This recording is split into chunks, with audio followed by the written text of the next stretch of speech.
ஆறுமுகம், ஆறுமுகம், என்ன கொல்றதுக்கா நீ கத்தியோட வந்து அந்த கத்தியை கொடுத்து நான் உன்னை காப்பாத்தினேன். சொல்லு ஆறுமுகம், சொல்லு. நான் கெட்டவனா? அப்படி பார்த்தா உலகத்துல எல்லாரும் கெட்டவங்க தான். ஆனா எல்லாருக்கும் கெட்டவங்களா இருக்கிறது இல்ல. சீதா உனக்கு மட்டும் தங்கச்சி இல்ல, எனக்கும் தங்கச்சி தான். நான் சொல்றதை நம்ப ஆறுமுகம். எங்களுக்காக நீ சாராய் வாங்க கடைக்கு போனதும் பார்லிமெண்ட் மெம்பரோட பையன் ராஜா அங்க வந்தான்.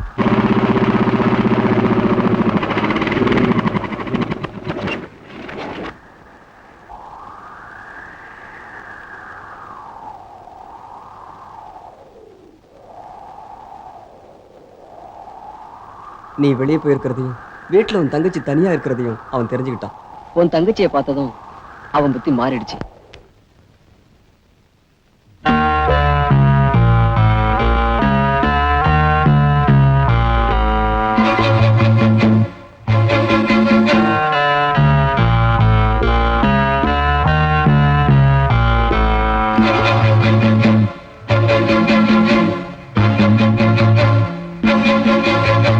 நான் எவ்வளவோ போராடியும் அவளோட மானத்தை காப்பாற்ற முடியல.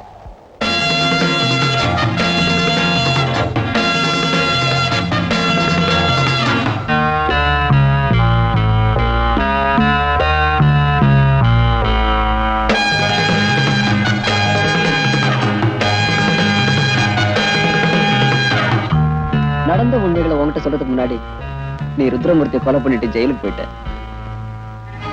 இப்ப சொல்லு ஆறுமுகம், இதுக்கு மேல என் மேல நம்பிக்கை இல்லைனா இந்தா உன் கையாலே என்ன கொன்னுடு, கொன்னுடு, கொன்னுடு ஆறுமுகம்.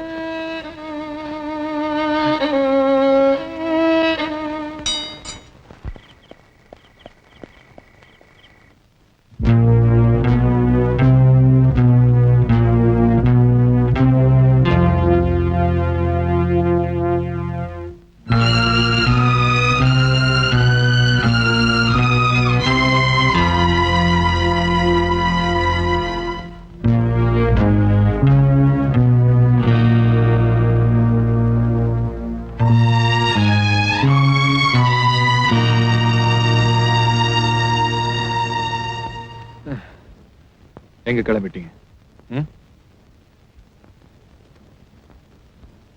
செஞ்ச தப்புக்கு தண்டனை தேடித்தா. புரியலையே. ஆமா, தப்பு பண்ணா ஒண்ணு தர்மத்துக்கு பயப்படணும், இல்ல அதர்மத்துக்கு பயப்படணும். ரெண்டுக்கும் பயந்துகிட்டு நாங்க எத்தனை நாளைக்கு இருக்க முடியும்? நாங்க உனக்கும் பயப்பட வேண்டியிருக்கு, என் மருமகன் உத்தியோகத்துக்கும் பயப்பட வேண்டியிருக்கு. ஆறுமுகம், உன்ன மாதிரி அடுத்தவங்களை கொலை பண்றதுக்காக மிருகம் மாதிரி நாங்க அலையல. ஒரு மிருகத்துக்கிட்ட இருந்து என் மகளோட மானத்தை காப்பாத்துறதுக்காக அந்த கொலையை செஞ்சேன். என்ன பொறுத்த வரைக்கும் அதுக்கு பேர் கொலை இல்ல, தாய் பாசம். தாய் பாசத்துக்கு தண்டனை தூக்கு கயிறுனா அதுக்கும் இந்த தாய் தயாராயிட்டா. நடந்ததையெல்லாம் என் மருமகன் கிட்ட சொல்ல போறேன். என்ன அவர் நம்பினார்னா என் மக கழுத்துல தாலியை கட்டட்டும், இல்ல என் கழுத்துல தூக்கு மாட்டட்டும்.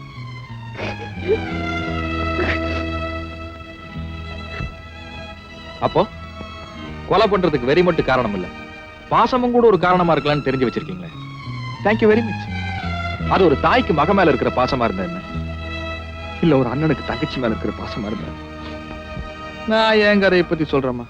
ஆமா, சரணாகிறதுன்னு முடிவானதுக்கு அப்புறம் நீங்களே போகாம உங்க மருமகனே வந்து உங்களை அரெஸ்ட் பண்ணிட்டு போனா அது அவர் பாக்குற உத்தியோகத்துக்கு ஒரு கௌரவமா இருக்கும், நாங்க கட்டிக்கிட்ட பந்தயத்துக்கு ஒரு மரியாதை கிடைச்ச மாதிரி இருக்கும்.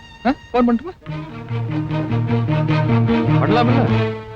ஏன்னா உங்களுக்கு பிடிச்சோ பிடிக்காமலையோ ஒரு 6-7 நாளா உங்களுக்கு அன்அபிஷியல் அண்ணனா வாழ்ந்துட்டேன். நிச்சயமா காலையில தாய் மாமா ஸ்தானத்துல இருந்து தாலி எடுத்து கொடுக்க முடியாது, கைவலங்க எடுத்து கொடுத்த கௌரவம் மாதிரி மிச்சமா. ஓகே தான்.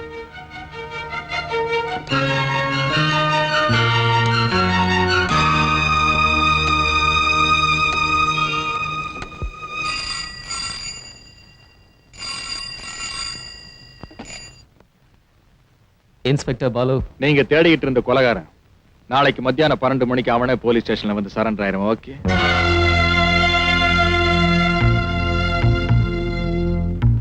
நீங்க யார் பேசுறது? அந்த கொலைகாரன் தான். நீங்க ஏன் சரண்டர் ஆகணும்?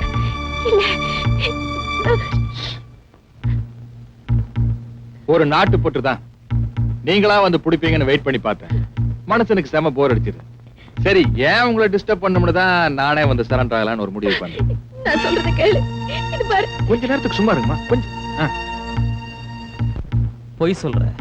ஆறுமுகம், நான் சொல்றத கேளு. பேசிரு. எந்த கொலைகாரனும் தான் கொலை செய்யலைங்கிற பொய்யத்தான் சொல்லுவான். கொலை செஞ்ச உண்மையை ஒத்துக்க மாட்டான். ஒத்துக்கிட்டா தண்டனையில இருந்து தப்பிச்சுக்கலாம்னு சொல்றியா? துணிஞ்சவனுக்கு தூக்கு மேட பஞ்சு மெத்தேன்னு வசனம் பேசுற அளவுக்கு நான் ஒண்ணு வீரபாண்டிய கட்டபொம்மன் இல்ல. ஆனா தர்மத்துக்கா தலையை கொடுக்க தயாரா இருக்கிற ஒரு நியாயமான மனுஷன். நாளைக்கு மத்தியானம் 12 மணிக்கு போலீஸ் ஸ்டேஷன்ல காத்துக்கிட்டு இருப்பேன். அதான் 12 மணி முகூர்த்த நேரமா? உங்களுக்கு நாளைக்கு 10 மணிக்கு முகூர்த்த நேரம் இல்லையா? அது டிஸ்டர்ப் ஆகக்கூடாதுங்கிறக்காக ஒரு 2 ஹவர் பொறுத்து ஸ்டேஷனுக்கு வரேன். நீ எதுக்கு வெளியே வந்து சரண்டர் ஆகணும்? விசாரிக்கிறதுக்கு கோர்ட் இருக்கு தம்பி. சரண்டர் ஆனா சைலண்டா அரெஸ்ட் பண்ணி உள்ள தள்ளுறதுக்கு தான் உனக்கு சம்பளம். ஆமா, நாளைக்கு உனக்கு கல்யாணம் இல்ல. வசதி இருக்கிறவங்க எல்லாம் என்னென்னமோ பரிசு தருவாங்க.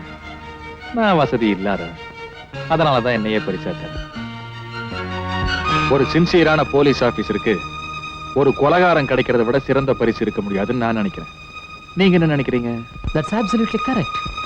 Then good night.